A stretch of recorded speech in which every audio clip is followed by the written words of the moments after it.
Om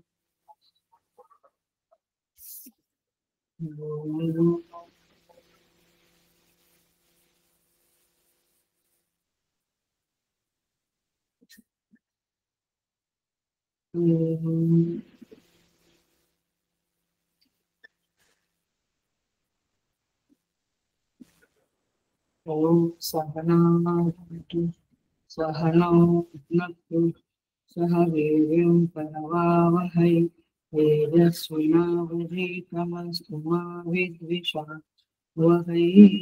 Om Shanti Shanti Shanti.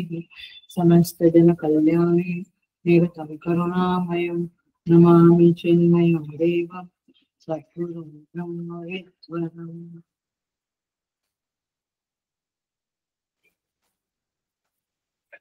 Hari Om. I welcome you all with great love and great respect in this Bhagavad Gita discourses. हमारा 12वां अध्याय चल रहा है। हम 16 number के श्लोक से चैंट करेंगे। 16 नंबर के श्लोक से। अनपेक्षसु चेदक्षः उदासीनो यतव्यथः सर्वारम्भ परित्यागी यो मद्भक्त समे प्रियः यो न हृष्यति न द्वेष्टि शोचति न काङ्क्षति शुभाशुभ परित्यागी भक्तिमान् समे प्रियः समशत्वौ च मित्रे च तथा मानापमानयोः शीतोष्णसुखदुःखेषु समसङ्गविवर्जितः तुल्यनिन्दास्तुतिर्मौनी सन्तुष्टो येन केनचित् अनिकेतः स्थिरमतिः भक्तिमान् मे प्रियो नरः। ये तु धर्म्यामृतमिदं यथोक्तं पर्युपासते श्रद्दधाना मत्परमाः भक्तास्तेतीव मे प्रियाः।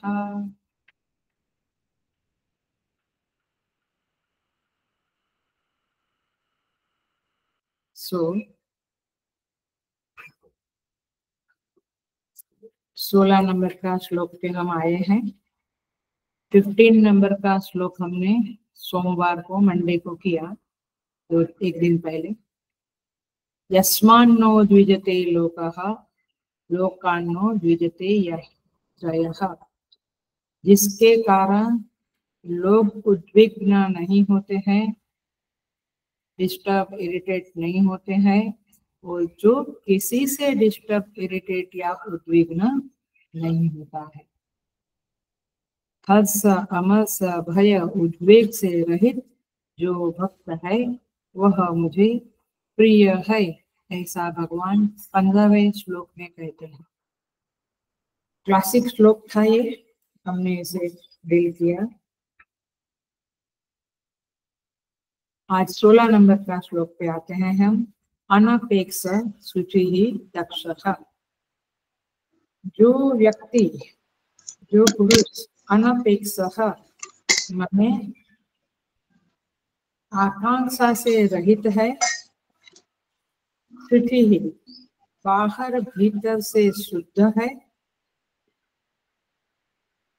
दक्षः चतुर है, उदासीनः पक्षपात से रहित है, गतव्यथः दुखों से छूटा हुआ है, सर्वारंभ परित्यागी सर्व आरंभों का, आरंभ माने कर्म, आरंभों का त्यागी है, स मद्भक्त में प्रिय, वह मेरा भक्त मुझे प्रिय है। तो भगवान ने 6 शर्त रख दी, 6 क्वालिटीज इस आज के श्लोक में हम देखेंगे। भक्तों की अनपेक्ष शुचिः दक्षः उदासीनः गतव्यथः सर्वारंभ परित्यागी। आइए इसे हम देखते हैं। सीधा ही शुरू करते हैं। अनपेक्षः, ध्यान से सुनना, सारी क्वालिटीज हमें अपने जीवन में अपनानी पड़ेगी, तब जाके हम भक्त कहलाएंगे। नहीं तो हम झूठ मूठ के भक्त है, सच्चे भक्त तो तभी कहलाएंगे जब ये भक्त की क्वालिटीज हम अपनाएंगे। सो भगवान कहते हैं कि भक्त के मन में जगत के प्रति कोई मांग नहीं होती है।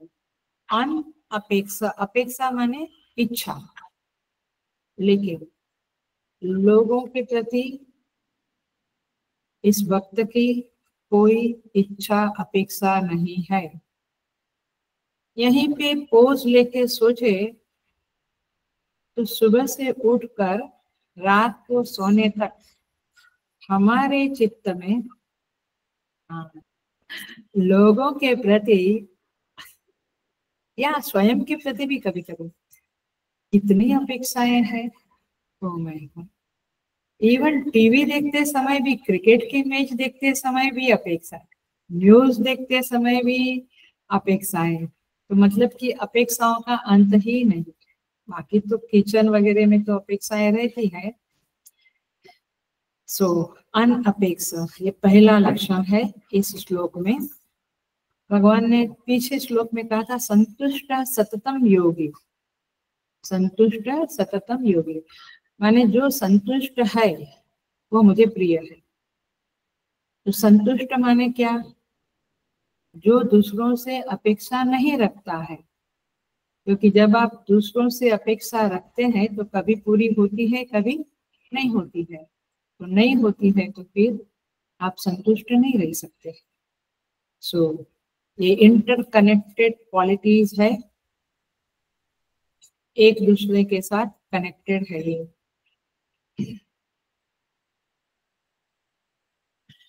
सो इसके पास क्यों अपेक्षाएं नहीं है? Why he is not expecting anything from anybody. Anything माने आप पैसा वस्तु नहीं सोचना, वो तो है ही, लेकिन आप ऐसे बैठो, ऐसे सोचो, आपका थिंकिंग ऐसे बदलो। आप जो दिन भर दूसरों के बारे में ये जो करते हैं, या फिर ये खाना बनाओ, ये चैनल मत चालू करो, so many things we are expecting from others, बच्चों से, पति से, या ज्वाइंट फैमिली है तो, या ऑफिस में, आश्रम में, संबंधों में फोन करते समय भी आप देखो हम क्या क्या बोल जाते हैं। होल डे में कितनी अपेक्षाएं। तो ऐसा नहीं है कि खाली हमने धन मांगा या गाड़ी मांगी, वो वाला नहीं, सारी अपेक्षाएं। क्योंकि यह भक्त परमात्मा के प्रेम में डूबा हुआ है, उसे संतुष्ट, तुष्ट है, तृप्त है। भगवान के प्रेम में वो इतना मगन है। और सुन लेना, ये बहुत इंपॉर्टेंट पॉइंट है, अटेंशन प्लीज, क्योंकि बहुत सारी अपेक्षाएं क्यों होती है ये इस सेंटेंस से आपको पता चलेगा। वह भक्त परमात्मा के विधान से आश्वस्त है। समझ में आया ये? नहीं।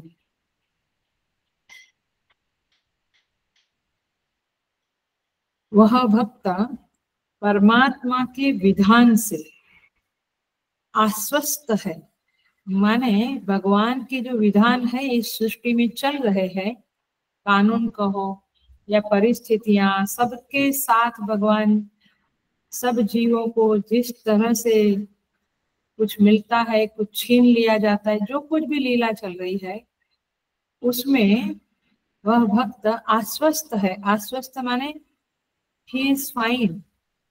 हम कहते हैं ना कि हम आश्वस्त है कि मेरा बेटा मुझे फोन करेगा। समझ में आई अभी? ये भक्त आश्वस्त है इस सृष्टि के विधानों के प्रति। जो विधान परमात्मा के है, सब क्या है, भगवान ने सब कुछ सोच समझ के किया है, कर रहे हैं और करेंगे। मेरे बारे में भी और दुनिया के सभी जीवों के बारे में परमात्मा का जो विधान है वो कल्याणकारी है। ऐसा इस भक्त का समझ है, इसीलिए वो क्या अपेक्षा करेगा? तो किसी से कोई अपेक्षा, क्योंकि परमात्मा ने जैसा जो है वो ठीक ही किया है। सो इसलिए मुझे और कुछ मांग कर, इच्छा रखकर परमात्मा की सृष्टि में जो चल रहा है विधान, उसमें कोई इंटरफियरेंस नहीं करना है। भगवान ने अपने लिए कुछ रखा है और हम कुछ कुछ मांगे। वह भक्त समझता है कि मैं कुछ भी इच्छा करूंगा तो शायद उसमें मेरा नुकसान होगा, परमात्मा ने जो मेरे लिए किया है वही सही है। ऐसा नहीं कि आप प्रयत्न नहीं करने का, प्रयत्न करने का, बट वो इच्छाओं को बार बार अंदर दोहरा के दुखी होने की जरूरत नहीं। देखिए एग्जाम्पल, वेरी सिंपल लौकिक एग्जाम्पल देते हैं। गरीब आदमी है, कोई कहा कि वहां पे राजा है, वो दरबार लगाता है महीने में एक बार, पूर्णिमा के दिन आप जाओ और मांगो, जो मांगेंगे देगा। वो गया, जब उसकी बारी आई तो पूछा मांगो, तो उसने मांगा, क्या मांगा देखो।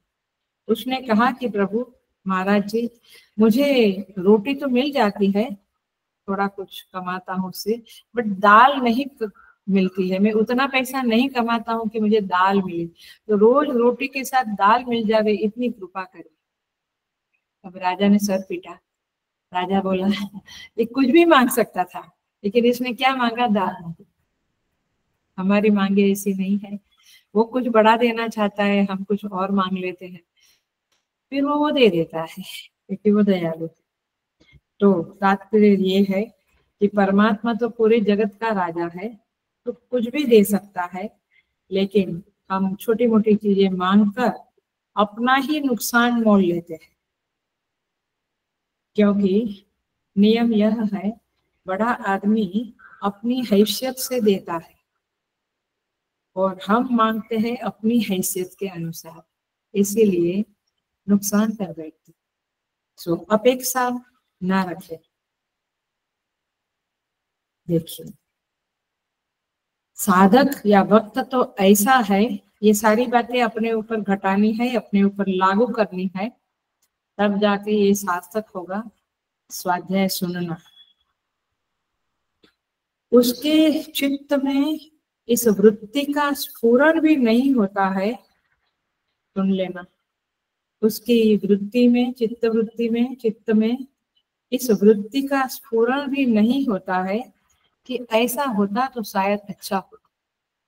हमें होता है, हर चीज में होता है, हर चीज में, खाना खाते समय भी, सोते समय भी, शायद मैं जल्दी सोता तो अच्छा होता, आज लेट, ये माने ऐसा होता तो अच्छा होता। इसका मतलब क्या है कि जो है उससे हम संतुष्ट नहीं है, अपेक्षाएं बहुत सारी। इसका अर्थ ये नहीं कि रूटीन ठीक नहीं रखना, वो सब रूटीन करना है, बट ये जो व्यर्थ की बहुत सारी अपेक्षाएं होती है, उसके कारण हम परमात्मा के स्मरण को भूल जाते और फिर हमारी भक्ति बहुत टॉप पे नहीं पहुंचती है। तो इतना ही काफी है एक भक्त के लिए कि मैं हूं और मेरे प्रभु है, मैं उनसे जुड़ा हूं। That's enough, that's enough for the life. Full life enough है कि मैं मेरे भगवान से जुड़ा हूं, he takes care of me, that's enough. लेकिन हम बहुत सारी अपेक्षाएं करते हैं। भगवान भाष्यकार कहते हैं, देहेंद्रिय विषय संबंधादिषु अपेक्षा विषयेषु। देह, इंद्रिय, विषय, उन सबके संदर्भ में हमारे अंदर बहुत सारी इच्छाएं आती, देह में आती है, थोड़ा वजन घटाना है, थोड़ा फ्रेश होना है, थोड़ा ये गर्मी में कैसे फ्रेश हो, मैंने देह के संदर्भ, मन के संदर्भ, इंद्रियों के संदर्भ में तो बहुत सारी इच्छाएं हैं, ये सुनूं, ये देखूं, ये चखूं, बहुत सारी। और विषयों के शब्द स्पर्श रूप रस गंध के संदर्भ में बहुत सारी इच्छाएं हैं।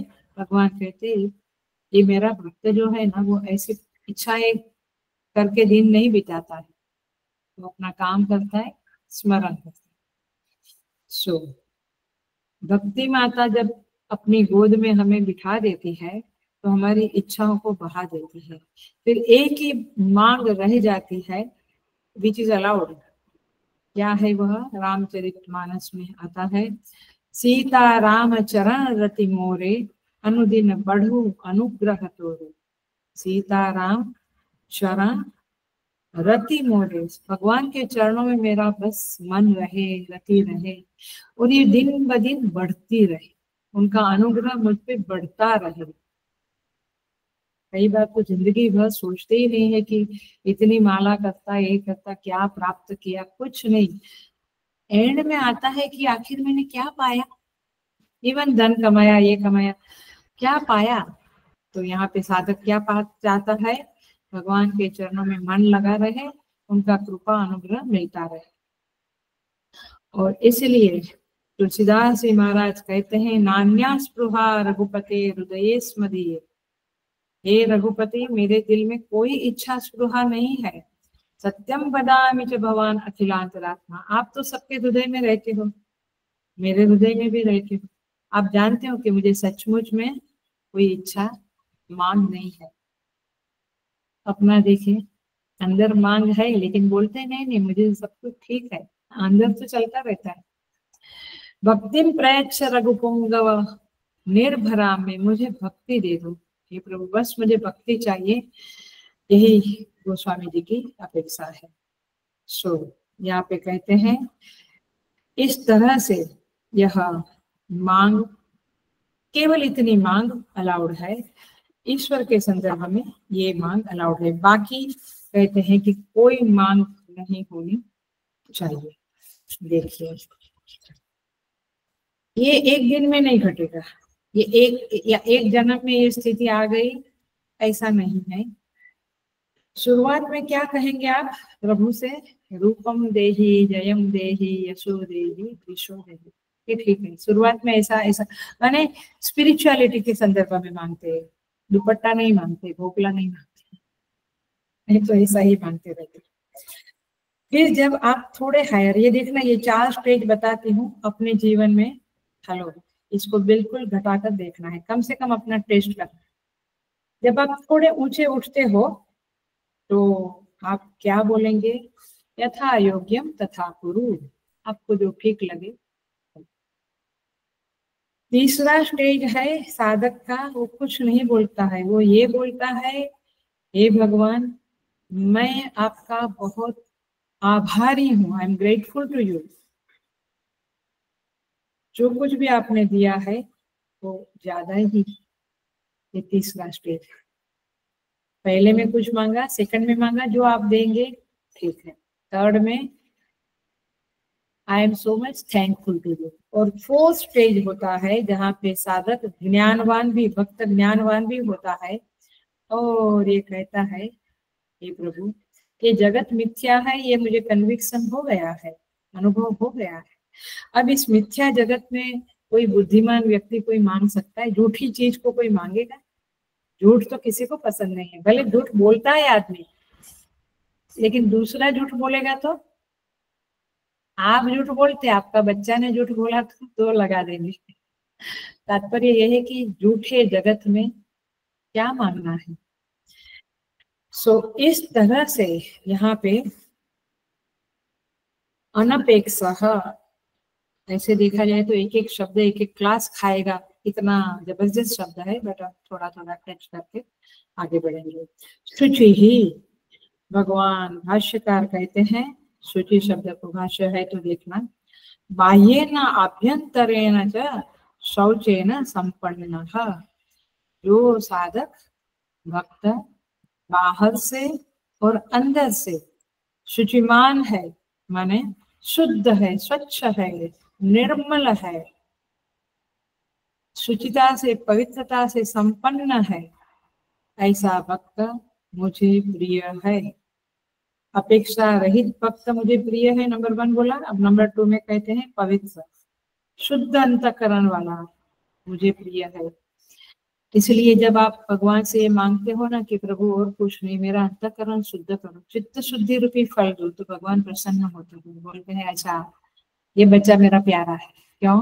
क्योंकि ऐसे अंतःकरण में ही प्रभु निवास करते हैं।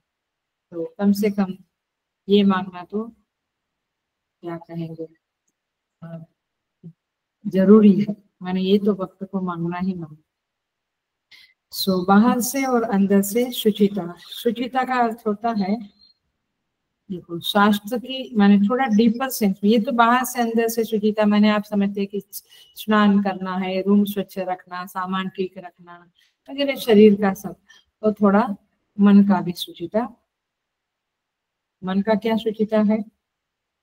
काम, क्रोध, लोभ, कपट, छल, दंभ, पाखंड, मानित्व, ये सब कुछ जो दुर्गुण है उससे हमें अपने मन को धीरे धीरे शुद्ध करना है। एक डीपर बात यह है कि शास्त्र की रीति से न्याय अर्जित, माने शास्त्रोक्त पद्धति से, माने न्याय पूर्वक, प्रामाणिकता पूर्वक धन उपार्जन करना और फिर हमारा शरीर को उसके उस धन से जो अन्न कमाते, अन्न बनाते हैं, अन्न लेते हैं, वो अन्न ही देना, माने प्रामाणिकता और न्याय नीति युक्त अन्न धन कमाकर उससे अपना पालन पोषण करना, ये क्या है? शुचिता। आया? तो माने ये कौन सी शुद्धि हुई? धन शुद्धि, द्रव्य शुद्धि। ऐसे ही भाव शुद्धि, विचार शुद्धि, संस्कार शुद्धि, बुद्धि की शुद्धि, सब कुछ करना पड़ेगा, तब जाके भगवान का ये शब्द जो है, जो शुचिमान है, वह मुझे प्रिय है। इवन कर्म शुद्धि। कर्म शुद्धि माने आप कर्म करते हो लेकिन बहुत ज्यादा कर्तापन का भाव है, नंबर 1, और उस कर्म में बहुत आसक्ति है। आसक्ति का मतलब समझता है? वो कर्म के बदले आपको आश्रम में, गुरुकुल में और सेवा दे दी, आप रूठ जाते, बोलते नो नो, ये सेवा में मजा नहीं है। इसका मतलब है कर्म में आसक्ति। घर में भी अभी तो नहीं रहा है ज्वाइंट फैमिली, नहीं तो ज्वाइंट फैमिली में एक कपड़ा धोएगा, एक बहू बर्तन, झाड़ू पोछा, एक खाना, ऐसा होता है। तो ये जो चॉइस है, ये जो असंग है, आसक्ति है, वो नहीं होना है, जो ऐसा भगवान रखे। इसलिए हमारे गणेशपुरी में तो थोड़ा दिन, थोड़े थोड़े समय में डिपार्टमेंट बदल जाता था। आज आप फाइनेंस इंचार्ज है, कल आप बाथरूम इंचार्ज है क्योंकि यहाँ कोई आसक्ति वाले मामला है, होना ही नहीं चाहिए। तो इस तरह से बहुत प्रैक्टिकल वे में गुरुकुल में रहने से ये चीजें हमारे ऊपर आजमाते हैं गुरुजन, और ये आसक्तियां छुड़वाते हैं। सो यहाँ पे कहते हैं, मनुस्मृति में कहते हैं, आहार शुद्ध सत्व शुद्धि ही, और सत्व शुद्धि से सर्वग्रंथि विप्रणाश। माने आप जब खाना शुद्ध लेते हो, धन शुद्धि से अर्जित किया है। खाना शुद्ध में तो बहुत सारा आएगा, 17 चैप्टर में करेंगे बात, बट आहार की जब शुद्धि है तो फिर अंतःकरण शुद्धि होती है। सत्व शुद्धे युवा नीति ही, माने अंतःकरण शुद्ध होता है, फिर आपकी नीतियां शुद्ध हो जाती है। अंतःकरण शुद्ध हो माने आपका थिंकिंग, आपकी नीतियां शुद्ध होती है, और फिर आपकी सर्व ग्रंथि, अज्ञान आपका छूट जाता है। तो अज्ञान को हटाना है तो पहले क्या करना पड़ेगा? शुचि, माने अंतःकरण की पवित्रता। क्योंकि हम बोलते हैं ना, पवित्र व सर्वावस्थागतो प्रिय। तो ये जो श्लोक बोलते हैं, तो ये सारी शुद्धियां करवाते हैं हम पूजा करने के पहले, ख्याल में। तो शुचिता, इवन पातंजल योग सूत्र में भी जो यम, नियम, प्राणायाम, आसन वगैरह है ना, उसमें भी जो नियम है, यम भी 5 है, सत्य, अहिंसा एक्सेट्रा, नियम भी 5 है। क्या है? पहला ही शुचि। नियम जो है ना वो 5 है, शुचि, संतोष, तप, स्वाध्याय, ईश्वर प्रणिधान। तो वहां पर भी शुचि पहला है। तो शुचि शब्द का बहुत महत्व है। हम यहाँ तक कहेंगे कि जब हमारे चित्त में भी कुछ कपट की वृत्ति उठी, झूठ की वृत्ति उठी, किसी को हर्ट करने के लिए कुछ शब्द आए और आप सावधान होकर उसे दफना दिया, तो आप अलर्ट साधक हो। नहीं तो क्या होता है, मन में तो चलता रहता है और बाहर से फिर हम कंट्रोल कर लेते, बट पवित्रता अंतःकरण की तब होगी जब अंदर भी उठे, आप तुरंत उसको दफना दिए। झूठ बोलने की बात आई, हटा दिया। किसी को दुख देने की, हटा दिया। मैंने मन में भी झूठ कपट ना आए, ये है शुचिता। अर्थात 24 घंटा आप शुचिमान रहे, बहुत डिफिकल्ट है, सारी वैल्यूज डिफिकल्ट है, लेकिन एट द सेम टाइम असंभव नहीं है। हम प्रयत्न करने से ये हमारे अंदर आ सकती है। और हमारे आजू बाजू भी हम देखते हैं, हमने तो कम से कम देखा है कि निष्कपट लोग होते हैं, उनके अंदर कोई कपट नहीं, सरल व्यक्ति होते हैं। सो ऐसा व्यक्ति सोते समय भी, जागते समय भी, खाते समय भी, सब कुछ करते समय शुचिमान रहता है, पवित्र रहता है, और उसका भावनाएं भी पवित्र होती है, भाव शुद्धि भी है, बुद्धि शुद्धि भी है। ऐसा व्यक्ति को भगवान कहते वो मेरा प्रिय है। अब हम सोचें हम भगवान को कितने प्रिय होंगे, और जब हम उनको प्रिय होंगे, जब वे हमें प्रिय होंगे, बट वे हमें प्रिय होंगे का मतलब है ये वैल्यूज हमारे साथ रहेगी, तब तो भगवान को आप प्यार कर सकेंगे, नहीं तो झूठ कपट में ही जाएगा, अशुचिता में ही जाएगा। सो कई लोग कहते हैं बाहर सब कितना भी गंदा हो, आपका मन ठीक रखो ना, बाहर अशुचि है तो अंदर ठीक नहीं रहेगा। कैसा भी है, पिजाड़ हॉल है, मंदिर है, कैसा भी ऑफिस है, आपका घर है, आप घर को भी सुंदर खूबसूरत बनाओ। तीसरा शब्द है दक्षः। ये दक्ष माने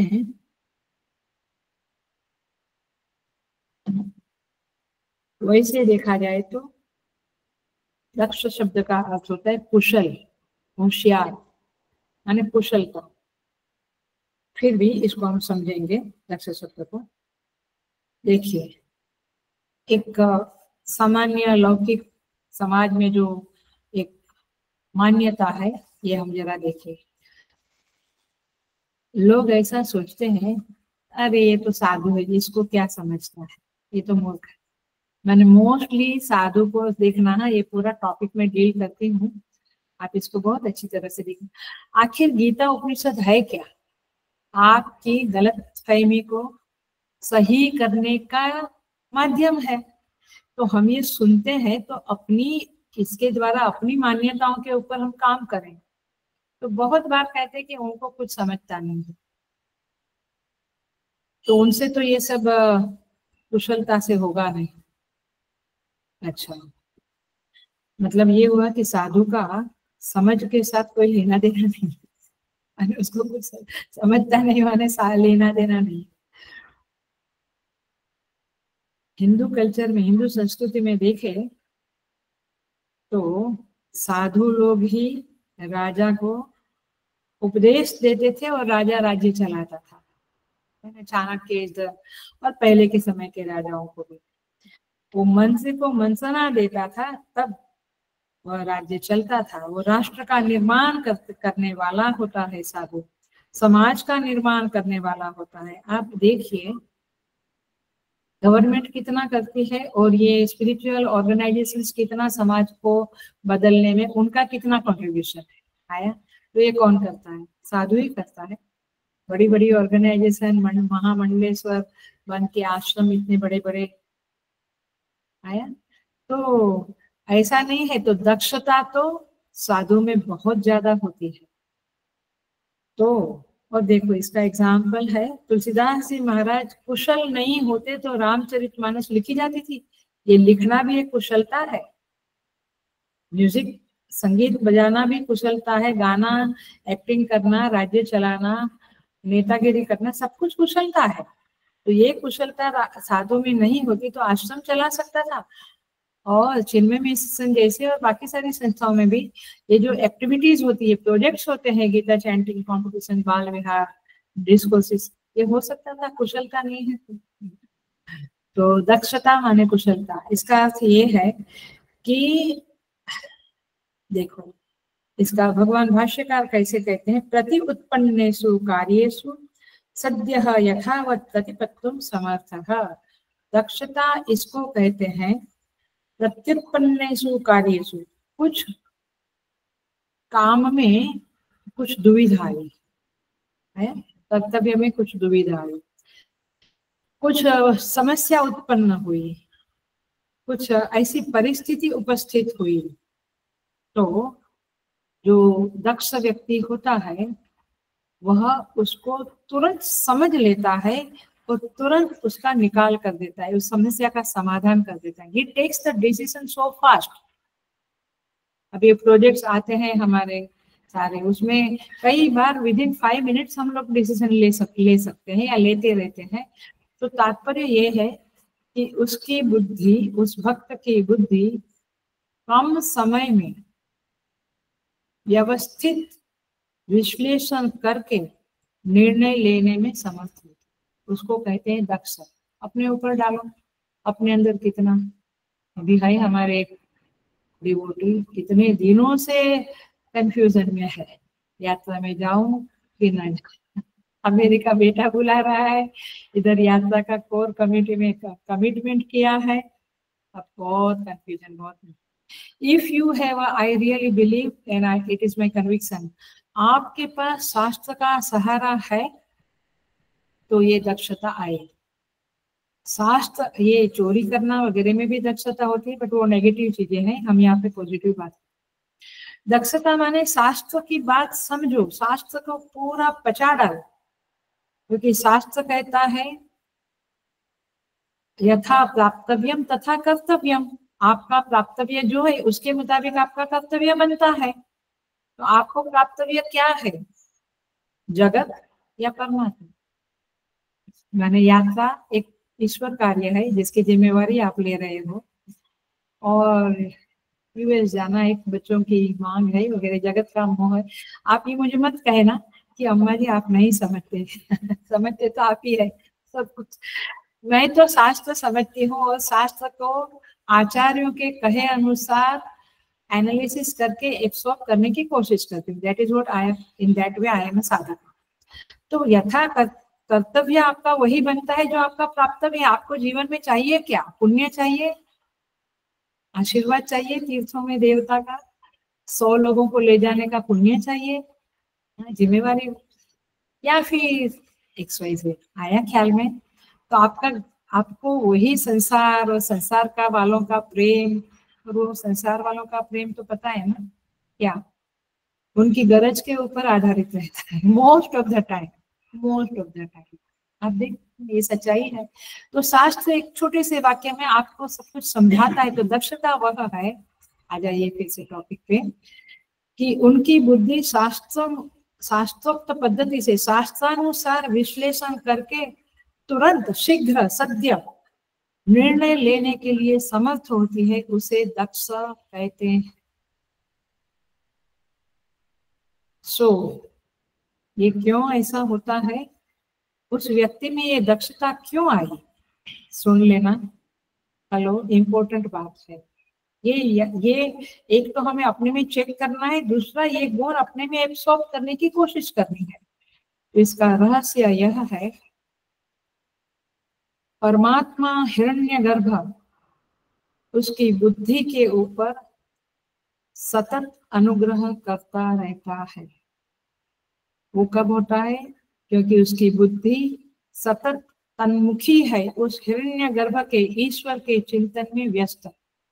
तब जाके वो हिरण्यगर्भ का जो ज्ञान सागर है, उसमें से ज्ञान के बूंद आपकी बुद्धि में टपकते हैं और आपको क्लैरिटी आ जाती है। What should I do, and you are no more in धर्म मन संकट, ये करूं कि वो करूं, ऐसा आपको बिल्कुल क्लैरिटी क्लियर है।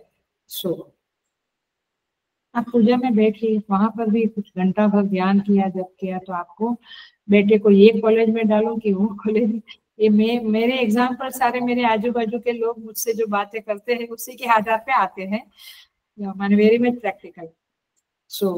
आ जाएगा, एक दिन नहीं, शायद 21 दिन करना पड़ेगा, बट परमात्मा अंदर से जवाब देता है। बुद्धि में स्पष्टता झलकने लगती है, but only the thing is you have to get connected, remain connected with Bhagwan Hiranyagarbha all the time. दक्षता, तो जिसके अंदर इतना भक्ति नहीं है, उसमें इतनी दक्षता नहीं होती है, और उनका चित्त विक्षिप्त रहता है। हर्षा मर्ष भयोद्वेगैहि मुक्तो या सच में प्रिय। भगवान कहते हैं हर्ष अमर्ष भय, ये साधक में जब नहीं रहता है तो दक्षता बढ़ती है उसके। तभी तो ज्ञानेश्वर महाराज की ज्ञानेश्वरी जो कुछ दिनों में लिखी गई, दासबोध लिखा गया समर्थ रामदास जी, ये आज भी घर घर में प्रचलित है महाराष्ट्र में। क्यों? रामचरितमानस यूपी एमपी माने नॉर्थ साइड में प्रचलित है घर घर में। क्यों? क्योंकि वो संतों का चित्तवृत्ति अपने गुरु अपने भगवान से कनेक्टेड रहता था, और इसलिए उनको ये ग्रंथ यूं निर्माण हो गए क्योंकि वो दक्षता उनको डेवलप नहीं करनी थी, उनके अंदर वो ज्ञान आता परमात्मा से आता रहता था।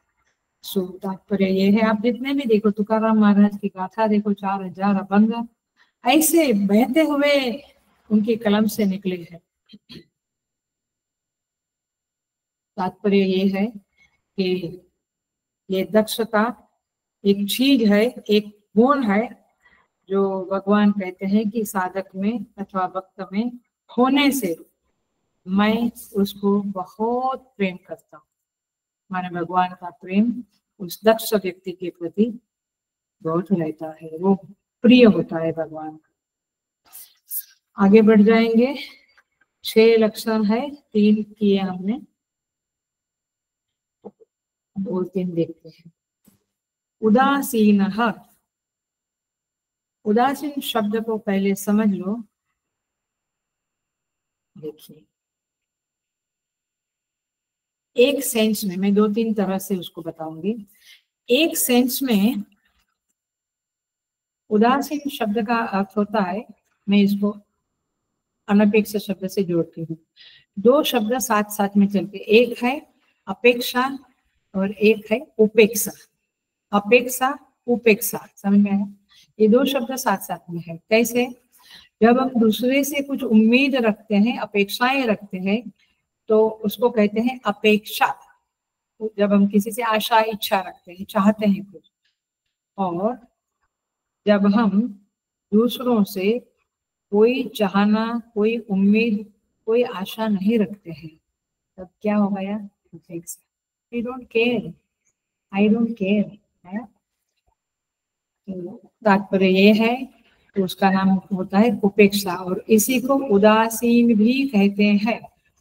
जिनको कछु न चाहिए, उसको कुछ समाज से दुनिया से कुछ चाहिए ही नहीं, तो उसको कोई जरूरत नहीं है कहीं राग करने की, कहीं द्वेष करने। तो ये है उदासीन का एक अर्थ, एक एंगल से। अब दूसरा एंगल देखो, भगवान भाष्यकार ने जो दिया है उसे हम देखें। भगवान भाष्यकार कहते हैं, न कस्यचित मित्रादेहे पक्षम भजते। ये भाष्य का टुकड़ा है। इसीलिए जब भाष्य पढ़ने को आ जाता है तो फिर भाष्य पढ़ते ही चीजें साफ हो जाएगी आपके। आपको फिर भाष्य का एक टुकड़ा पढ़ो, 2-4 लाइन पढ़ो, और आपका पूरा दिन उसके कॉन्टेम्पलेशन में चला जाएगा, जब आपको भाष्य की पढ़ने की रीति आ जाएगी। इसलिए ऑफलाइन क्लास वाले लोग लकी है कि वहां पे मैं भाष्य हाथ में रखवाती थी और पढ़ती थी और उनसे पूछती रहती थी। एनीवे, आप भी भाष्य जरूर पढ़िएगा। तो इसका तात्पर्य हुआ कि भक्त का अंतःकरण, हेलो अटेंशन प्लीज, बिल्कुल ध्यान से इस लाइन को समझना, इस वाक्य को पकड़ लेना। भक्त का अंतःकरण संबंध निभाते हुए भी निष्पक्ष होता है। मैं फिर से बोलती हूँ, भक्त का अंतःकरण निष्पक्ष होता है, ये तो वाक्य है, बट मैं और एक डाल गई हूँ, संबंध निभाते हुए भी निष्पक्ष रहता। हम आपको कहे कि आप पार्शियलिटी मत करो, निष्पक्ष रहो, आप क्या कहेंगे? अम्मा जी आपको समझता नहीं है, ये संसार में तो थोड़ा पक्षपात पार्शियलिटी करना पड़ता है। जिनसे संबंध है आया, उनसे थोड़ा पार्शियलिटी करना पड़ता है। करना पड़ता है तो फिर आप भक्त होने का अभिमान को छोड़ दो। मतलब क्या हुआ? आदमी जिसके साथ संबंध बनाता है और वो संबंध जितना गहरा होता है, आप उतने पक्षपाती ज्यादा बन जाते हो। बच्चे का संबंध सबसे गहरा, पति पत्नी माँ बाप, बच्चे के साथ पक्षपात नहीं होता है। आपकी देवरानी का भी लड़का है, सपोज घर में रहता है, पहले के समय का देख लो, थोड़ा पक्षपात तो हो ही जाता था। आज वो तो विनोबा की माँ है, विनोबा भावे का एक बहुत बड़ा एग्जाम्पल है कि पहले का समय भी वैसा था कि बच्चे खेलते हैं, कुछ भूख लगा है, आ गए तो विनोबा भावे के दोस्त लोग भी आ गए घर में, तो विनोबा की माँ ने उनको गरम गरम दिया और विनोबा को जो ठंडा पड़ा था वो दिया, क्योंकि जितना गर्म था वो बच्चों ने खा लिया, मैंने उनके लिए। तो इसको ये उल्टी बात तो कोई साधु संत की माँ ही कर सकती है। जनरली लोग सोसाइटी में भी कहो, स्कूल में भी टीचर लोग कहो, थोड़ी पार्शलिटी इधर उधर हो ही जाती। फिर अनुचित सहायता करने के लिए करने में आप संकोच नहीं फील करते हो। अनुचित सहायता समझता है, योग्य सहायता सबको करो, बट अनुचित सहायता माने ही डजंट डिजर्व, फिर भी आप उसको पक्षपात करके मोर सहायता करते हो। ये सब चीजें होती रहती है, हम जानते हैं। कभी कभी धर्म को भी छोड़ देते हो। क्लासिक एग्जाम्पल आपके साथ है धृतराष्ट्र का, है ना, पक्षपात। इसलिए माम का पांडवा सेवर, वो पक्षपात की साइन है। अपनों के लिए फिर वो धर्म के साथ भी कॉम्प्रोमाइज किया उन्होंने। द्रौपदी का एग्जाम्पल देखो, बहुत सारे एग्जाम्पल देखो। सो व्यक्ति माने भक्त वह है जो संबंध निभाते हुए भी, उसको भी तो घर है या फिर आश्रम है, संबंध तो निभाने पड़ते हैं, लेकिन फिर भी वो निष्पक्ष है, तो किसी का पक्ष नहीं लेता है।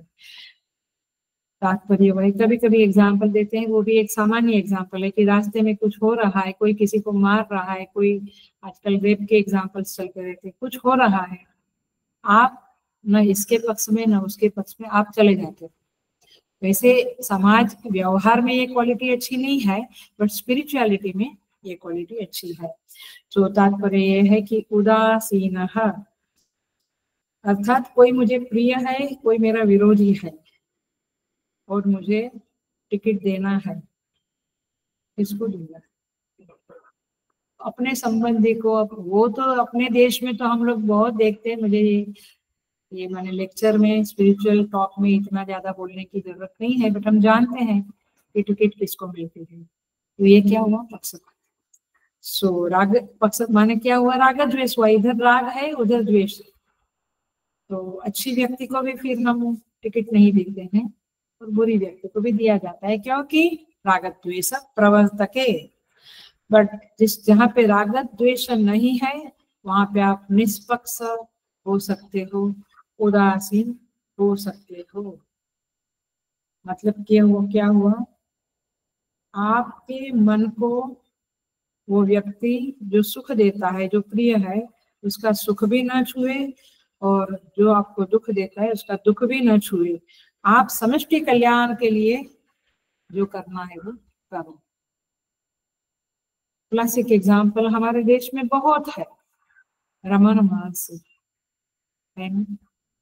तपोवन जी महाराज, कहाँ राग द्वेष का जगह ही नहीं है। नित्यानंद बाबा गणेशपुरी के सिद्धों की अवस्था में रहते हैं, कहाँ राग द्वेष करने का उनका जगह है। सो ऐसे लोग होते हैं, वे उदासीन की तरह, बहुत सारे संत है एग्जाम्पल देने के लिए। सो वे लोग उदासीन होते हैं, उत आसीन, उत माने ऊपर, आसीन माने बैठना। वे न राग के गोद में बैठते हैं न द्वेष की गोद में, वे ऊपर बैठते हैं, ऊपर उठ जाते हैं। इसका अर्थ क्या हुआ, हमारा विवेक जागृत रहे और हमारी प्रवृत्ति का प्रेरक हमारा राग और हमारा द्वेष न होवे, लेकिन परमात्मा होवे। क्योंकि राग द्वेष जब प्रेरक है तो आप पक्षपात किए बिना रह नहीं सकोगे, पक्षपात करोगे ही करोगे। महाभारत तो उसी के ऊपर खड़ी है। सो और सारे एग्जाम्पलों में भी हम देखते हैं बहुत जगह पे। सो जीवन में प्रवृत्ति का प्रेरक तत्व परमात्मा अथवा अपना शुद्ध विवेक होना चाहिए, और इसीलिए तुलसीदास जी महाराज का एग्जाम्पल देखिए, चित्रकूट की तरफ नजर डालिए। कहते हैं चित्रकूट के वर्णन में कि भगवान राम चित्रकूट में निवास कर रहे हैं। उस समय में वर्णन करते हैं कि चित्रकूट का राजा है विवेक, चित्रकूट का राजा है विवेक, और वह राजा भगवान राम से संरक्षित है। माने आपका विवेक किससे संरक्षित रहता है? परमात्मा से। भगवान की जितनी आपकी भक्ति होगी उतना विवेक आपका स्पष्ट होगा। नहीं तो विवेक मैंने समझता है ना, निर्णय लेने की शक्ति, क्या सही है क्या गलत है वो समझने की शक्ति। कई बार मजेदार होता है, हम कहते हैं कि इतना नहीं समझता है, ये बिल्कुल सही है, इसको सही देखो, ये गलत है उसको गलत तो देखो। लेकिन सामने वाला व्यक्ति कहता है कि आपको ही सही गलत की समझ नहीं है। हम कहते हैं आपको किसका विवेक सही है, डिसीजन पक्का है। माने आपको आप लिटमस टेस्ट पक्की कर सकते कि जो परमात्मा से ज्यादा कनेक्टेड है उसका विवेक सही हो। ये बात स्पष्ट है, पकड़ी बात। जो भगवान से ज्यादा, हमारे गुरुजन हमसे ज्यादा भगवान से कनेक्टेड है तो उनका विवेक सही होता है, हमारा विवेक कभी कभी गलत होता है। तो इसका इसीलिए हेलो इसीलिए हमें उनका आदेश मानना चाहिए, क्योंकि उनका विवेक, एक तो उनमें स्वार्थ नहीं होता है, राग द्वेष नहीं होता है, तो उनका विवेक शुद्ध है। तो उनके विवेक के द्वारा उन्होंने हमें जो साधना सेवा भक्ति बोला है वो करने का। लेकिन नहीं, हम सोचते ये सही नहीं, गुरुजी ने ये कहा, ये तो पूरा 90% तो आई बिलीव, लेकिन 10% आ रही है बातें। मैं प्रैक्टिकल बातें बोल रही हूँ, जो हमारी हालत है, अंदर की हालत है हमारी वैसी। और फिर मजेदार सेंटेंस बोला जाता है, आजकल के समय में कौन गुरु इतना शुद्ध रहता है, कौन इतना भगवान से कनेक्ट, तू कनेक्टेड नहीं है इसलिए तेरे को समझता नहीं कि गुरु कनेक्टेड है कि नहीं। तेरी बुद्धि को सलाम। आई बात। ये बहुत हमारे अंदर बहुत कुछ जालें बिछाई हुई है।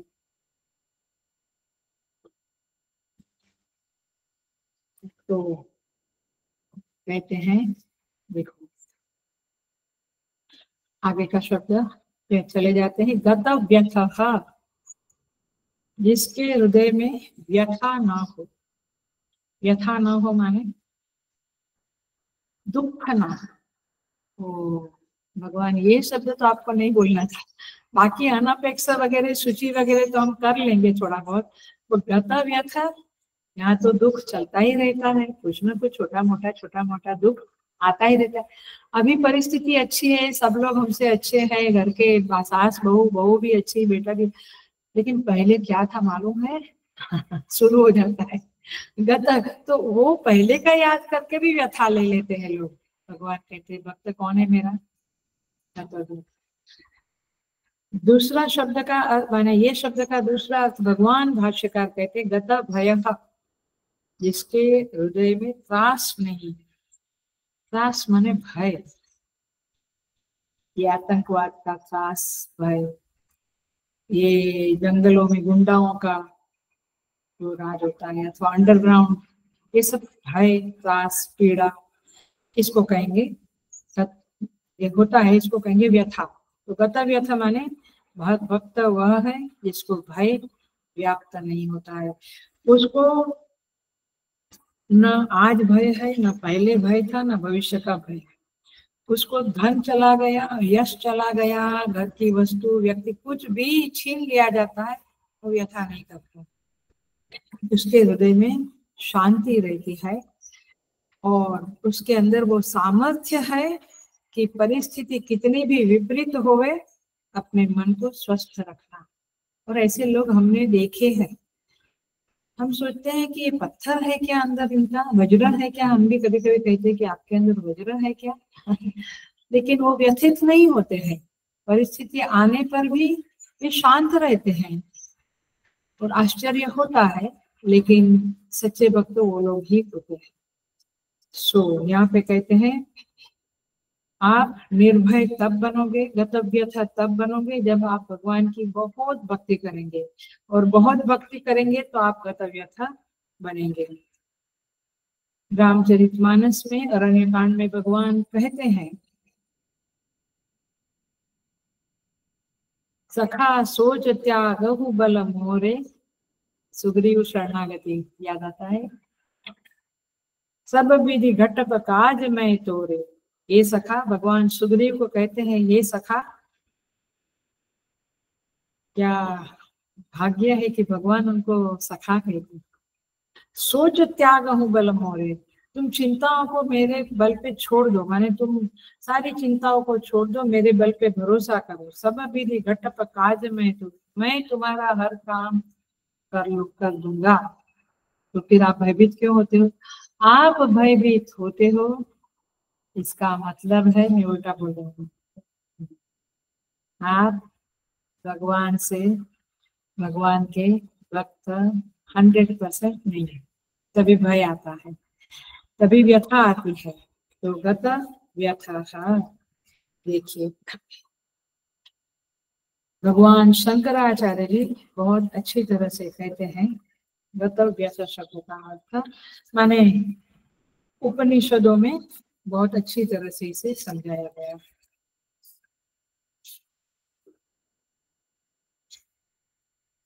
कहते हैं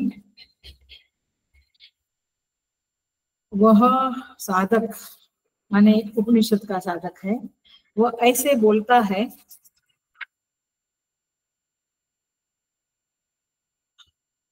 किमहं साधु न अकरवम, किमहं पापम अकरवम। माने जो भक्त नहीं है, जो भक्त नहीं है वो हमेशा हमेशा, माने रोज नहीं तो भी आपके दिमाग में चलता रहता है। आप सोचेगा कि आज ये करने से रह गया और आज ये काम ठीक नहीं होता है। किम अहम साधु न ना करवम, किम अहम पापम अकरवम। इसका सिंपल अर्थ है कि आज ये काम करना रह गया, अरे देवा ये हो जाता तो अच्छा होता था, ये फोन कॉल कैसे रह गया, ये मैसेज डालना कैसे रह गया। आया, ये छोटी बात कही, लौकिक बात कही, लेकिन जो साधक, जो थोड़ा ऊपर का साधक है, वो भी ऐसा कहता है कि अरे जीवन में ये काम करना रह गया, मैं जप किया, तप किया, सेवा किया, स्वाध्याय किया, पर मेडिटेशन ठीक से नहीं किया जीवन में। होता है, कई लोग मुझे कहते हैं, आपकी बातें आपको सुनाती, तो उसको पश्चाताप है। और वो ये भी सोचता है कि उस समय मैंने झूठ क्यों बोला, पहले मुझे शास्त्र नहीं पढ़ा था तो मैं हिंसा कर लेता था, झूठ बोलता था, ऐसा मैंने क्यों किया, मैं बचपन से ये सब कुछ क्यों नहीं सीखा। ऐसे पश्चाताप जीवन में, अथवा मेनली स्वाध्याय में तो कई अम्मा लोग मुझे कहती है कि हम लोग इस उम्र में क्यों आए, हम पहले से आते थे तो अच्छा होता था ये स्वाध्याय में। तो ये सामान्य साधकों को रहता है। पश्चाताप जन्य व्यथा रहती है, नैनम कृता कृते तपत। लेकिन श्रुति कहती है यह साधक जो है, ये भक्त जो है, न एनम कृता अकृते तपत, ये करना था ये नहीं किया, ये नहीं करना चाहिए था ये किया, ऐसा पश्चाताप से यह भक्त पीड़ित नहीं, जो सच्चा भक्त है। अब हम अपनी भक्ति को हर शब्द में एक चकासे, अनपेक्ष शुचि दक्ष उदासीना गत व्यथा, हमें ये व्यथा होती है तो हम ये जरूर सोचेंगे कि हमने भगवान की भक्ति अब ठीक तरह से अथवा चाहिए उतना नहीं किया। देखो, व्यथा तो हजारों द्वारों से आती है। सिंपल एग्जांपल देती हूँ अगेन, क्योंकि ये मुझे लोग बहुत कहते रहते हैं और मैं भी समय के आधार पे जितना उस व्यक्ति का ताकत है उतना समझाती हूँ, छोड़ देती हूँ। क्या कहते हैं अम्मा जी, हमारे घर में है ना बच्चे और मेरी वाइफ है, सब लोग सूर्योदय के बाद ही उठते हैं और उनको रोज मेरा क्लेश होता है घर में। मैं कहता हूँ कि बहुत प्रयत्न करता हूँ और कहता हूँ कि जल्दी उठो जल्दी उठो, वे नहीं उठते तो मुझे क्रोध आता है, दुख होता है। ये एक एग्जाम्पल दिया। ये बातें आप लोगों की है जो मुझे कही जाती है। फिर मजी नमस्कार भी नहीं करता है। कितनी बार कहा बाल विहार क्लास में जाओ, पोते जाते ही नहीं है, और मेरे बेटे बहू भी कुछ ध्यान नहीं देते। मैं क्या करूं, मुझे बहुत दुख होता है। व्यथा आपको चिपकी हुई है। आप भगवान के भक्त होंगे तो सोचेंगे कि ठीक है, यू डू योर बेस्ट, आप कहो, थोड़ा पीछे पड़ो। बट ये हमेशा जिंदगी भर आप सालों सालों आप दुखी रहते हैं कि मना किया था फिर भी उधर गया। देखो अब उधर का माने परदेशों का जो, दूसरे देशों का जो भोगों का वातावरण है, तो उसमें उसमें पड़ जाते हैं बच्चे। और आपको पहले वीक में एक बार या डेली करते थे, फिर वीक में एक बार, फिर महीने में एक बार, फिर साल में एक बार, फिर भूल भी जाते। मतलब ये कि आप भी चाहते थे, है ना, फिर अब व्यथा क्यों करते हो। ये बहुत लोग मुझे मेरे पास आके व्यथा करते हैं कि हमने क्यों उधर भेजा। फिर बहुत कुछ होता है, मुझे बोलने की जरूरत नहीं, आप लोगों को पता है। भक्त होता है वो ऐसी व्यथाओं को पालता नहीं है। मैं फिर से बोलती हूँ, जो सच्चा भक्त होता है वो ऐसी जो व्यथाएं हैं कि हम कहते हैं सालों से मैं वाइफ को कह रही हूँ, वाइफ कहती सालों से मैं पति को कह रही हूँ, बट ये सुनते ही नहीं, समझते नहीं। तो आप व्यथित क्यों हो, आप जिंदगी भर व्यथित क्यों रहते हो। आया, बट व्यथित होते हैं, डेफिनेटली व्यथित होते हैं पेरेंट्स, और हमको सब बातें सुनाते हैं तो हमें समझता है कि इतनी व्यथाएं हैं लोगों के दिल में। तो मूल बात यह है कि आप यदि भक्त है तो गतव्यथ होना आपके लिए अनिवार्य है। यू मस्ट बी गतव्यथ। भगवान श्री कृष्ण का भागवत इसीलिए पढ़ना चाहिए कि ये गीता जी में जो बताई हुई बातें हैं, ये बातों का वहां पे प्रैक्टिकल लाइफ में प्रतिबिंब दिखता है। महाभारत, रामायण, भागवत, ये गतव्यथ है शब्द। क्लासिक एग्जाम्पल श्रीमद् भागवत में श्री कृष्ण भगवान है। कितनी परिस्थितियां आई जहां पे व्यथा आनी ही थी, नहीं आई। अंत में जब परलोक गमन का समय आया, वे बैठे थे, वो व्याध ने, जरा नाम के व्याध ने बाण मारा और भगवान इस देह को छोड़ा। कुछ व्यथा हुई, उसी समय उनको पता चला कि मेरे सारे यदुवंशियों के, यादव कुल के बच्चे तो सब लोग नष्ट हो गए। याद है ना वो मुसल की कथा, इसको ऋषि मुनियों के पास जवान बच्चे मस्ती मजाक करने गए थे, इसको बेटा होगा कि बेटी। वो तो मुसल बांधा था, वो माने वो तो घास फूस से वो बांधा था। ऋषि कहा मुसल होगा, न बेटा न बेटा। और फिर उस मुसल से वो कांटे बने, घास बना, और वो खुद भी मर गए। और एक टुकड़ा जो मछली ने खाया, उस मछली को ये मछलीवार ने पकड़ के ये जरा माने व्याध के पास आया, वो टुकड़ा, उससे उन्होंने वो बाण का नोक बनाया और नोक से भगवान के पैर को मारा। पता है ना ये पूरी स्टोरी। तो ऋषि मुनियों का वचन भी सच पड़ा, बाली का श्राप भी सच पड़ा, क्योंकि पेड़ के पीछे से मारा था। और भीष्म पितामह जो शरशैया पे थे, वहां भी भगवान ने युद्ध में कपट किया था, तो शिखंडी को खड़ा किया था, तो भीष्म ने अस्त्र शस्त्र छोड़। तो ये सारे कर्मों का फल भोगना पड़ रहा था, लेकिन गतव्यथा थे।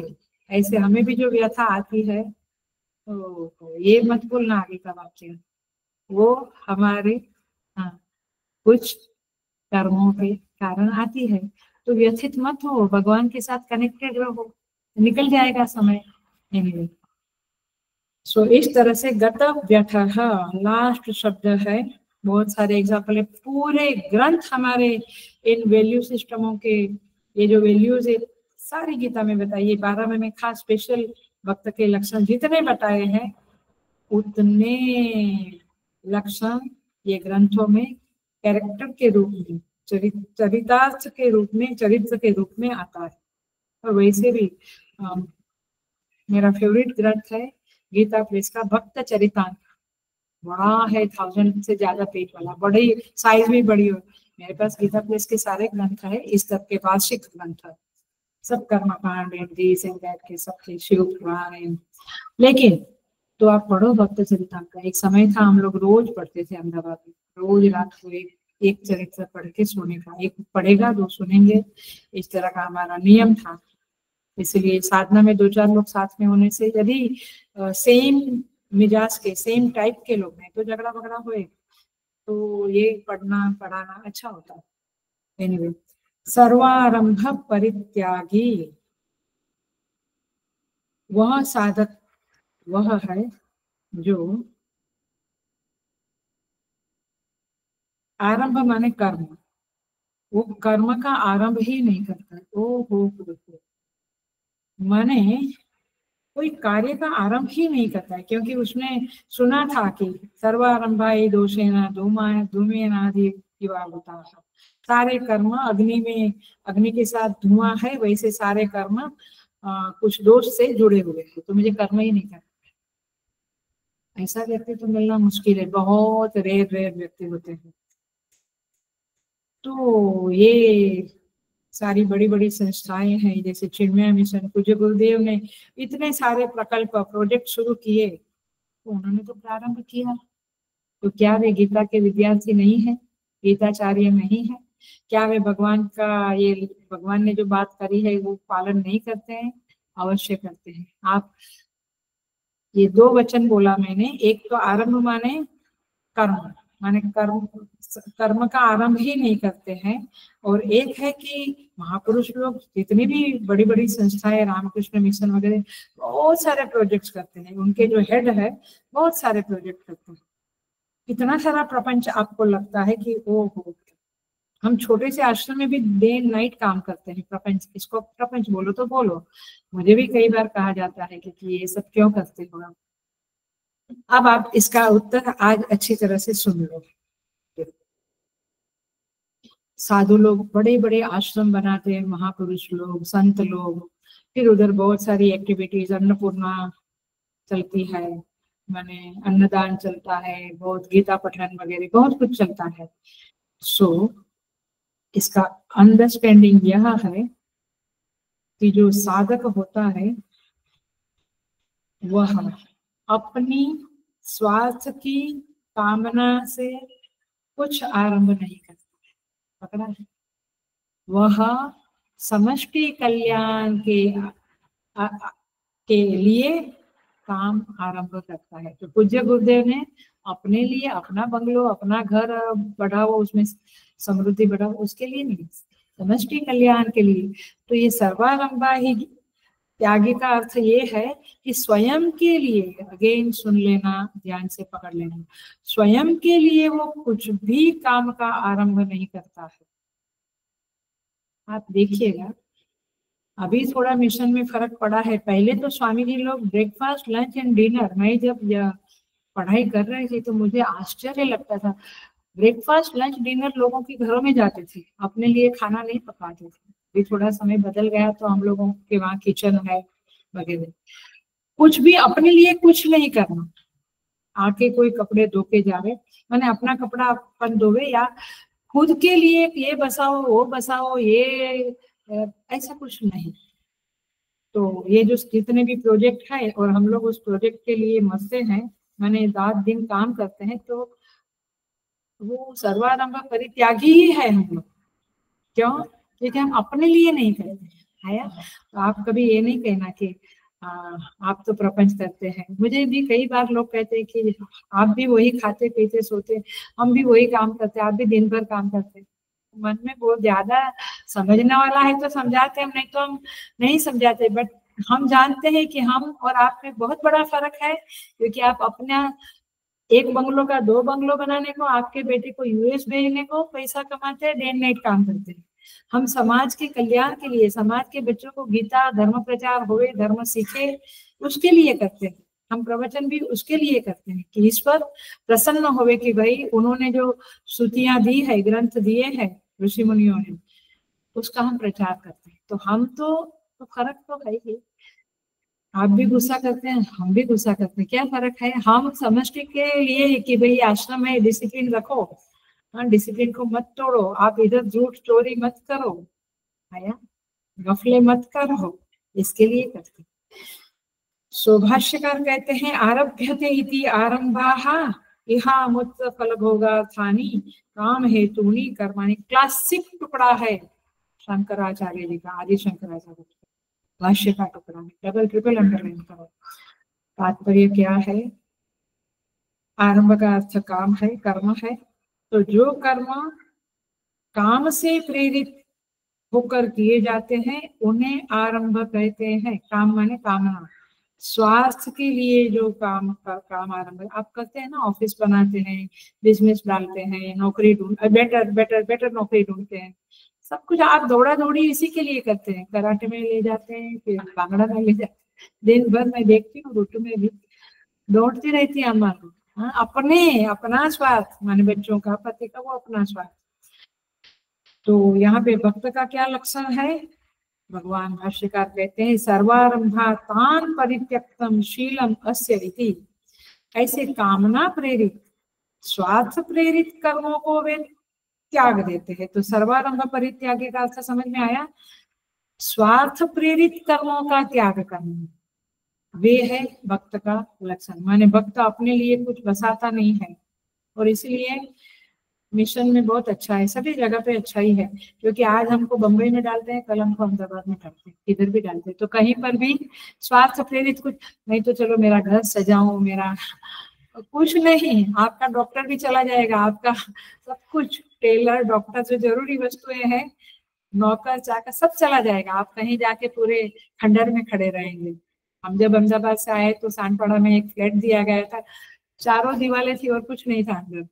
इतना अहमदाबाद इतना बड़ा आश्रम, 2.5 एकड़ लैंड का बड़ा आश्रम, बहुत सारा बुक्स, दिस दैट, रूम्स, बहुत सारी एक्टिविटीज, एक क्षण में सब कुछ हट जाता है। आया, फिर भी हम निभा लेते हैं। थोड़ा दुख होता है क्योंकि इतने पक्के साधक नहीं है, लेकिन तुरंत फिर से एक्टिविटीज वगैरह शुरू करते। मतलब ये है कि स्वार्थ के लिए करते तो आदमी टूट जाता है, बट स्वार्थ के लिए कुछ नहीं होता है, समष्टि के लिए करना है। और ये बात भी है कि समष्टि के लिए जब आप करते हो, समष्टि आपको मदद करने को खड़ी हो जाती है। अब जब थाना में आए तभी भी समष्टि खड़ी हो जाती है आपके साथ। तो सर्वारंभ परित्यागी का अर्थ आई होप आप लोगों ने समझ लिया होगा। इसीलिए ये पूज्य गुरुदेव जैसे या रामकृष्ण परमहंस का हो या जो भी बड़े बड़े संत है, ये लोग जो करते हैं, ज्ञानेश्वर महाराज ने ज्ञानेश्वरी लिखी किसके लिए? समाज के लिए। प्रार्थना लिखी जो आज घर घर में, महाराष्ट्र के भी और देश में कई जगह पे, आता विश्वात्म के देव, ये वाग यज्ञ दोसा हो क्या है, 200 निमज द्यावे पसाय दान। ये पसाय दान जो लिखा क्लासिक, ये दूसरों के लिए प्रार्थना है, नहीं कि मेरे बेटे को यूएस में एडमिशन मिल जाए, वो कॉलेज में, वो ओ माय गॉड। इसलिए थोड़ा फर्क समझना चाहिए और साधु संतों के प्रति थोड़ी दृष्टि को बदल देना चाहिए। नहीं तो बहुत बार लोग कहते हैं इसमें क्या फर्क है, थोड़ा लेक्चर दे देते हैं और क्या नहीं। इनर मसाला देखो, इनर इंफ्रास्ट्रक्चर देखो उनका अंदर का और अपना। अपन की प्रार्थनाएं बच्चों के पति का, इतने मुझे प्रार्थना, मुझे लोग कहते हैं मंत्र दीक्षा दो, काय के लिए? तो पति का बिजनेस बढ़े, दिस एंड दैट के लिए ही चलता है। इनकी प्रार्थनाएं क्या होती है? विश्वात्मके देवे येने वाग्यज्ञ तोसावे तोसोनी मज द्यावे। क्या कहते हैं कि सारे जगत में ये सुख शांति पसरे। असतो हम जो बोलते हैं सर्वेषां स्वस्तिर्भवतु, सर्वे भवन्तु सुखी, क्या है? सो यहाँ पे यही बात है। भगवान ने, देखो इसका 2 मिनट लेती हूँ और 2-4 मिनट। वैसे भगवान, हमने ऐतरेय उपनिषद चलता है, यहाँ पे कहते हैं कि तैतरीय में भी कहते हैं सुकामयत बहुश्याम प्रजायेति, ऐतरेय में भी कहते हैं इस तरह से कि भगवान ने सृष्टि बनाई। तो क्या भगवान को गरज थी सृष्टि बनाने की? आपके जीवों के कर्मों का परिपाक हो गया था, मैच्योर हो गए थे कर्म, अब उनको फल देना है। तो फल कहाँ? हवा में देंगे। तो सृष्टि बनाई, लोग बनाए, एक दूसरे को लोग फल देते, परिस्थितियां फल देती, जमीन आसमान फल देते। हाँ, है ना? तो समष्टि की जरूरत के आधार पे परमात्मा ने सृष्टि बनाई। ऐसे ही हेलो, भगवान के भक्त जो होते हैं वे अपनी आसपास की जो समष्टि है, सोसाइटी को हो, गांव को हो, देश को हो, उसकी जरूरत के आधार पे प्रोजेक्ट्स करते हैं और दिन रात परिश्रम करते हैं। समझ में आती है बात है? तो वे सर्वारंभ परित्यागी है। आप अपनी छोटी बुद्धि से मत बोलो कि देखो अभी तो ये बाल विहार, अभी तो बाल विहार कैंप शुरू करेंगे, उसके बाद गीता चैंटिंग कंपटीशन, उसके बाद अयोध्या यात्रा, कंटिन्यूअस चलता ही रहता है इन लोगों का। संपूर्ण गीता चलती है, क्या क्या प्रोजेक्ट्स करते रहते, बहुत। मुझे तो मुंह पे लोग बोलते आप में रजस बहुत है ना, इसीलिए। हम बोलो बराबर है। अथवा है तो भी भगवान उसका यूटिलाइजेशन समष्टि कल्याण के लिए करते हैं, हमारे स्वास्थ्य के लिए हम रजस का प्रयोग नहीं करते हैं। एनीवे, ये बहुत गहरी गहरी बातें हैं। तो इस तरह से भक्त सर्वारंभ परित्यागे, माने भूल में भी ये नहीं सोचना कि भक्त को बैठे रहना चाहिए चुपचाप 24 घंटा भगवान का नाम लो। वो जो लेते हैं वो भी सही है, बट जो जिसको इस तरह का कारोबार, रमन महर्षि भी सही है, पूज्य गुरुदेव भी सही है, क्योंकि वो बैठ के एक आश्रम में, तपन जी महाराज भी सही है, स्वामी चिन्मयानंद जी भी सही है। जिसको जिस तरह का रोल प्ले करना है वो परमात्मा करवाते हैं। सो तात्पर्य यह है सर्वारंभ परित्यागी। मुझे लगता है कि इसका एक ही अंडरस्टैंड कर लो, जब आप भगवान के लिए तभी काम कर सकते हो, माने सर्वारंभ परित्यागी तब हो सकते हो जब आपका स्वयं के लिए कोई संकल्प ना उठे। सच कहती हूँ, बहुत सारे साधु संत करेगा, उनको याद ही नहीं आता है कि कितने समय से आइसक्रीम नहीं खाया, याद ही नहीं आता है कुछ सालों से कुछ नहीं खाया, नहीं पिया, नहीं गए, नहीं देखा, इधर सब लोग जा रहे हैं, जाने दो, हमारा काम है, प्रोजेक्ट है, हम नहीं जाएंगे। माने उनके चित्त में कुछ स्वयं के सुख के लिए संकल्प उठते ही नहीं है, तब जाके वे समष्टि संकल्प को पूरा करते हैं, तब जाके ईश्वर का काम कर सकते हैं। गृहस्थों का जनरली, सॉरी टू से, बट जनरली लगभग ऐसा होता है, हमारे टाइम मिला तो आ जाते हैं। माने पहला संकल्प घर का, बच्चों का, पति का, काम का, तो उनका अपने लिए जब संकल्प पूरा होता है, थोड़ा टाइम मिलता है, तो थोड़ा ईश्वर के संकल्प में हाथ बटा देते हैं। बट साधु संत या मिशन में तो, स्पेशली संस्थाओं में जो समर्पित साधक लोग हैं, वो तो 24 घंटा 365 डेज ईश्वर के संकल्प के साथ जुड़े रहते हैं। उनको अपना संकल्प कुछ नहीं होता है, अथवा होता है चलो मान लो तो बहुत कम होता है, बहुत अल्प मात्रा में होता है। तो समझ में आया ये सर्वारंभ परित्यागी शब्द। तो ये क्लासिक एग्जाम्पल देके पूरा करती हूँ। हनुमान जी महाराज, कोई संकल्प उनका था, सब राम जी के संकल्प थे, लंका जाओ, सीता जी की शोध करो, ये करो, यहाँ तक कि उन्होंने ये संकल्प भी नहीं किया था कि मैं हमेशा भगवान के साथ रहूं। यद्यपि होना है, बट नहीं, भगवान जो कहे वो, उनका जो संकल्प वो मुझे पूरा करना, इसको कहते हैं भक्त, और इसको कहते हैं ईश्वर, माने स्वयं सर्वारंभ परित्याग। उनको भगवान ने अयोध्या में नहीं रखा था, कुछ दिन जब गए भगवान जी वापस, तो बाहर रखा था, वो जहाँ रखा वहां रहते थे, अपना कोई संकल्प नहीं, अपनी कोई डिमांड नहीं। ये है सर्वारंभ परित्यागी यो मद भक्त समे प्रिय। इस शब्द को बीच में देखते रहेंगे कि सारे श्लोकों में वही है कि ये चीजें, माने अनपेक्षा, शुचि, दक्षता, उदासीनता, गतव्यथ और सर्वारंभ परित्यागी, ये गुण जिसमें है वे मेरे भक्त है, ऐसा भगवान का डिक्लेरेशन है। हम आज के इस क्लास को फिर से सुनकर, रिकॉर्डिंग सुनकर अपने अंदर का एनालिसिस और विचार करेंगे और साधना में और भक्ति में आगे बढ़ेंगे। ऐसी कृपा परमेश्वर सबके ऊपर करे, यही प्रार्थना है। ओम पूर्णमदः पूर्णमिदं पूर्णात् पूर्णमुदच्यते पूर्णस्य पूर्णमादाय पूर्णमेवावशिष्यते। ओम शांति शांति शांति। हरि ओम। श्री गुरुभ्यो नमः। हरि ओम।